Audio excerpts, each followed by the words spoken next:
Pinapasabi ng tatay niyo na meron pa daw kayo ibang pamilya maliban sa nanay ninyo at sa tatay ninyo. Kapag malaman niya na anak kayo ni Marcela, siguro naman tatanggapin kayo nun. Anong ginagawa niyo rito? Kayo daw po kasi ang lola namin. Mga anak po kami ni Marcela at ni Bernard. Eh, babata niyo. Manggagansyo na kayo. Magsilayas kayo. Ano yung mga pinamili mo? Akala ko ba nagtitipid muna tayo? Oo nga.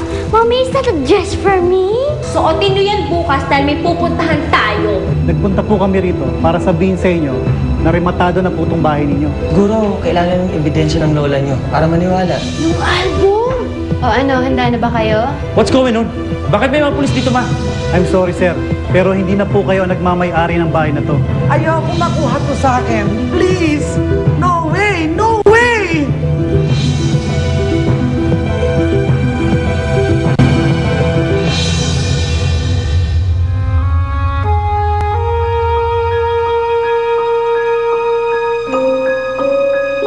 Kuya Bernard, okay lang ho ba kayo? Kanina pa ho kayo tahimik Eh, kinakabahan ako para sa mga bata eh. Hindi ko alam kung ano magiging reaksyon ng lola nila. Mata pobre kasi yun eh. Mayaman kasi. Hindi katulad ng Marcela. Mabait. Kahit ano ibigay ko sa kanya, okay lang. Oh, dahan-dahan na, baka madapa ka. Ano ba yun? Gusto ko nang makita. Ano ba sorpresa mo? Ready ka na? Kanina pa. Sigurado ka? Kahapon pa akong ready. O sige ah. 1, 2, 3. Surprise! Ang laki ng pinagbago. Maganda pa yung pintura. Pati yung loob niya, pinapinturahan ko na rin. Ang ganda. Marcela, gusto ko yan tayo bumuo ng pamilya.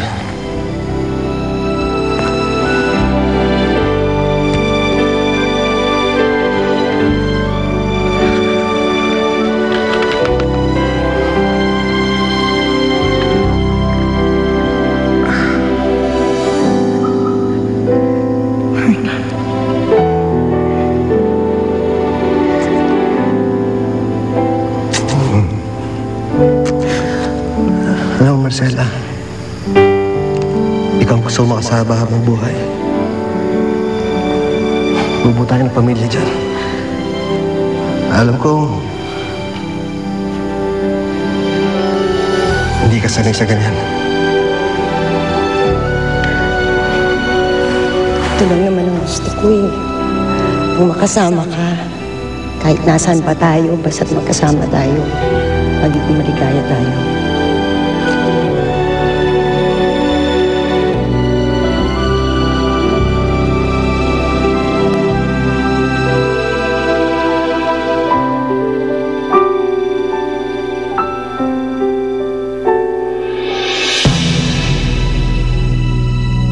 Huwag kayong matakot. Basta abot niyo lang yung album. Ha? Sabi ng tatay niyo, abot niyo daw kagad yung album. Sinong hinahanap nyo? Nandyan po ba si Miss Clarita Fernandez? May papakita lang po sana kami. Hindi na sila din nakatira eh. May iba nang nakabili ng bahay na to. Saan sila nakatira ngayon? Alam niyo ho ba kung saan sila lumipat ng bahay? Importante ho kasi na makausap namin siya eh.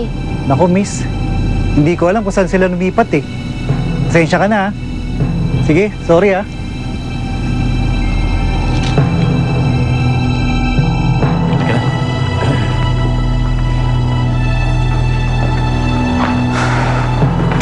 Dito muna tayo titira.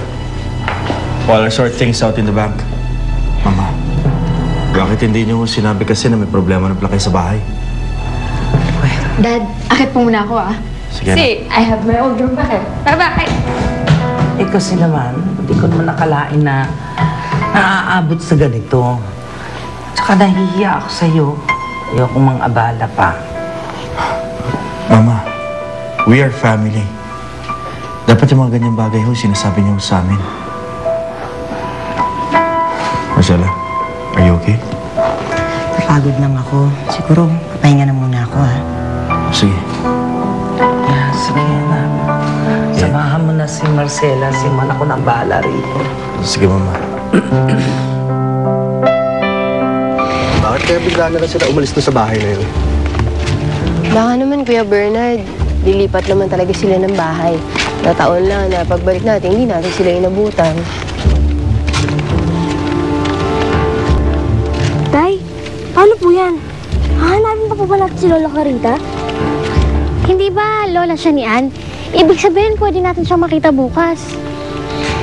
Pero ate, kung lola niya yun, ibig sabihin, kamag-anak natin siya.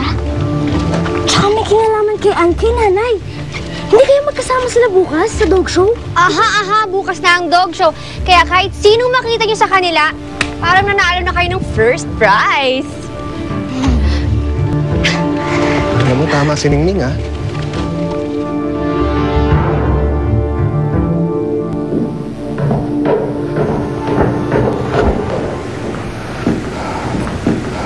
Kamusta na si Marcela, Simon? Binigyan ko ng pampatulog. Hindi daw siya makatulog lately.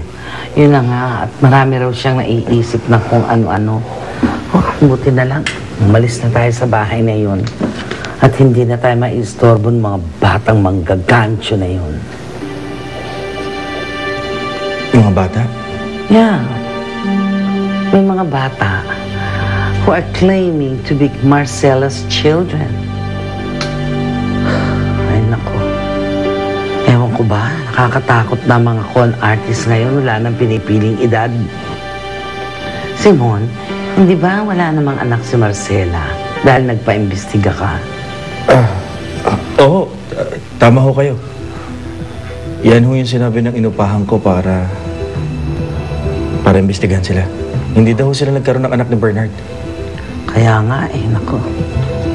You know, if there's any good ng pagkakawala ng bahay ko, ay naku, yung hindi na tayo makikita ng mga manggagansyong batang yun.